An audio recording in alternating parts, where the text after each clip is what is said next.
Assalamu alaikum dear students. I am your biology teacher. In our previous lecture, we discussed about enzymes. But in today's lecture, we started a new topic, a new chapter, that is bioenergetics. Okay, but in today's lecture, we just briefly introduce about bioenergetics, what is bioenergetics, and the process that are involved in bioenergetics. So first of all, we know that bio means life and it is obtained from a Greek word bios. Bio हमने पढ़ा था 9th class के start में कि bio जो है वो एक ग्रीक वर्ड से निकला है बायो से, जिसका मतलब है लाइफ। एंड एनर्जेटिक्स का क्या मतलब है कि ट्रांसफॉर्मेशन ऑफ एनर्जी। ठीक है, एनर्जी का जो ट्रांसफॉर्मेशन है from one form to another form, उसके बारे में स्टडी करने को हम कहते हैं, और with in living things, okay, उसके बारे में स्टडी करना हम कहते हैं बायो एनर्जेटिक्स है। तो इसकी डेफिनेशन की बात करते हैं। Transformation of energy from one form to another form by a living organisms, कि लिविंग ऑर्गेनिजम्स के अंदर एक फॉर्म से दूसरी फॉर्म के अंदर एनर्जी का जो ट्रांसफॉर्मेशन है उसको स्टडी करने को कहते हैं बायो एनर्जेटिक्स। ओके, हम बायो एनर्जेटिक्स की स्टडी के दौरान 2 प्रोसेसेस को पढ़ेंगे। First one is about photosynthesis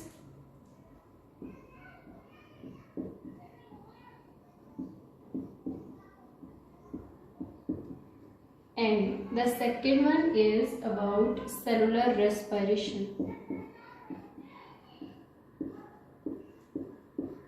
Okay, so अब हम सबको पता है कि दुनिया में मौजूद each and every living organisms को काम करने के लिए एनर्जी की ज़रूरत होती है। ठीक है, और हमें ये भी पता है कि यूनिवर्स में एनर्जी का सबसे बेस्ट सोर्स क्या है?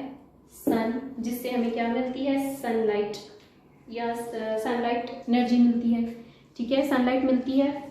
और आपको पता है कि जो सन से एक दिन के अंदर हमें एनर्जी मिलती है is equals to the, that energy is equals to the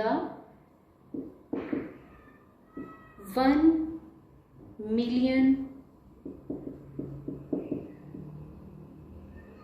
millions of Hiroshima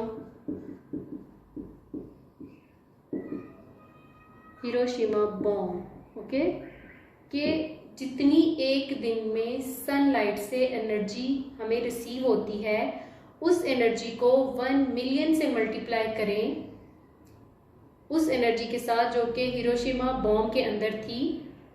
1 million से मल्टीप्लाई करें तब जाके पता चलेगा कि सन से हमें कितनी एनर्जी रिसीव हो रही है। Is it clear? Okay, so let's move to the topic. कि हमें पता है कि एनर्जी का जो बेस्ट सोर्स है वो तो सन है, ये तो हमने कह दिया। एनर्जी का बेस्ट सोर्स सनलाइट है। ठीक है, तो सन से डायरेक्ट आपको लाइट नज़र आ रही है प्लांट के ऊपर, ट्रीज के ऊपर, जहाँ पे फोटोसिंथेसिस का प्रोसेस होता है।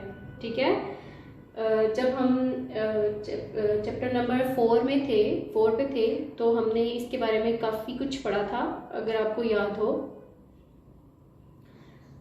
प्लांट्स एंड टिश्यूज़ के बारे में पढ़ रहे थे जब, तो सेल ऑर्गेनेल्स के बारे में पढ़ रहे थे, तो उसमें हम लोगों ने थोड़ा बहुत इसको डिस्कस किया था, बट हम ब्रीफली डिस्कस करेंगे बायोएनर्जेटिक्स के अंदर।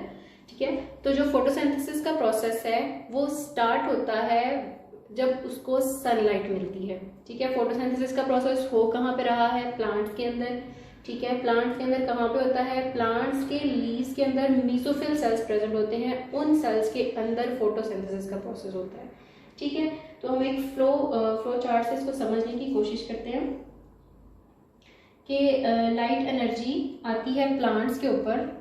ठीक, पहले हम फोटोसिंथेसिस को डिस्कस कर रहे हैं। लाइट एनर्जी कहाँ से ऑब्टेन हुई? हमें लाइट एनर्जी, वो लाइट एनर्जी ने इफेक्ट किया या उसको इनटेक किया प्लांट्स ने, और प्लांट्स ने फूड प्रिपेयर करना स्टार्ट कर दी in the form of glucose.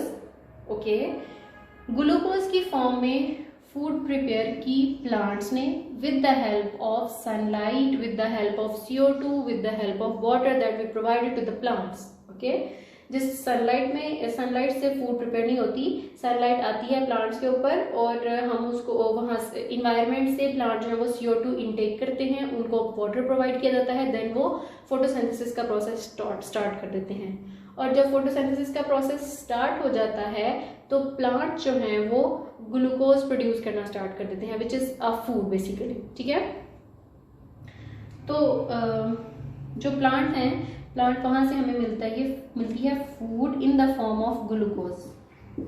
ठीक है, अब होता क्या है बेसिकली, हमने पढ़ना है कि ट्रांसफॉर्मेशन ऑफ एनर्जी, फोटोसिंथेसिस का प्रोसेस तो गुजर गया क्योंकि फूड प्रिपेयर हो गई है तो वो खत्म हो गया। ठीक है, अब ग्लूकोज की फॉर्म में हम फूड लेते हैं और इस ग्लूकोज के अंदर एनर्जी स्टोर होती है और वो जो एनर्जी ग्लूकोज के अंदर स्टोर होती है उस एनर्जी को कहते हैं पोटेंशियल एनर्जी।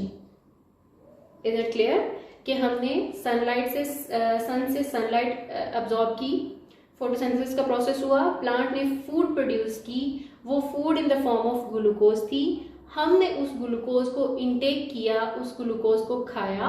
ठीक, और उस ग्लूकोज के अंदर जो पोटेंशियल एनर्जी है वो स्टोर्ड थी, वो हमने ली। ठीक है, इज इट क्लियर। अब उस पोटेंशियल एनर्जी में क्या होता है कि उस पोटेंशियल एनर्जी की ऑक्सीडेशन होती है। ठीक है, जब वो जो फूड है ग्लूकोज, जो फूड हम ग्लूकोज की फॉर्म में ले रहे हैं, ठीक है, वो हमारी बॉडी के अंदर जाकर बॉडी में मौजूद हमारी बॉडी के अंदर ऑलरेडी प्रेजेंट O2 के साथ कंबाइन करता है तो ऑक्सीडेशन होती है। ठीक है, यहाँ पे क्या होती है, ऑक्सीडेशन। केमिस्ट्री में आपने इसके बारे में अक्सर पढ़ा है कि oxidation is basically a addition of oxygen. ठीक है, मैं लिख देती हूँ, एडिशन ऑफ ऑक्सीजन। क्या होता है कि ग्लूकोज हमारी बॉडी के अंदर जाता है। ठीक है, ग्लूकोज के अंदर होती है पोटेंशियल एनर्जी। ओके, समझ आ गया। तो जो पोटेंशियल एनर्जी जो ग्लूकोज हमने लिया वो हमारी बॉडी में ऑलरेडी प्रेजेंट ऑक्सीजन के साथ जाके कंबाइन करता है। इट मीन्स कि ऑक्सीडेशन होती है, एडिशन ऑफ ऑक्सीजन होता है। तो जब एडिशन होती है तो ग्लूकोज का जो मॉलिक्यूल है वो ब्रेक डाउन हो जाता है। तो ग्लूकोज के बॉन्ड्स के अंदर प्रेजेंट पोटेंशियल एनर्जी भी ब्रेक डाउन हो जाती है। ठीक, ग्लूकोज के बॉन्ड्स के अंदर प्रेजेंट थी पोटेंशियल एनर्जी, तो ऑक्सीडेशन की वजह से ये पोटेंशियल एनर्जी भी ब्रेक डाउन हो जाती है, ब्रेक होना स्टार्ट हो जाती है। ठीक है, अब इस पोटेंशियल एनर्जी से हम क्या करते हैं, हमें क्या रिसीव होती है, काइनेटिक एनर्जी। ठीक, इज इट क्लियर।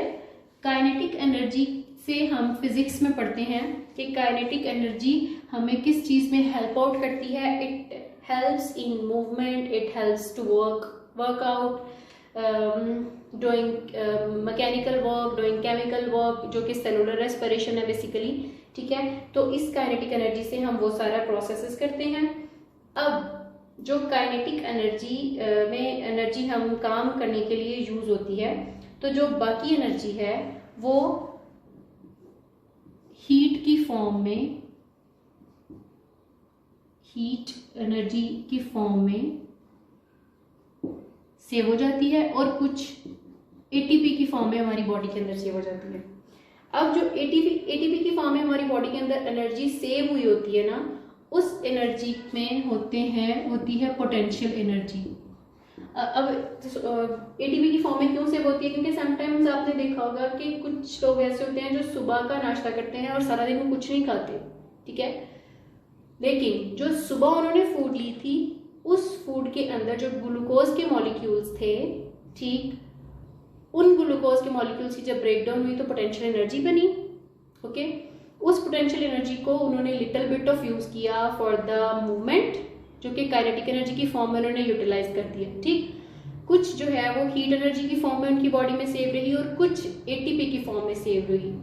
एटीपी के अंदर पोटेंशियल एनर्जी सेव थी जिसकी वजह से उन्होंने through out the day again workout किया और उनकी एनर्जी खत्म नहीं हुई।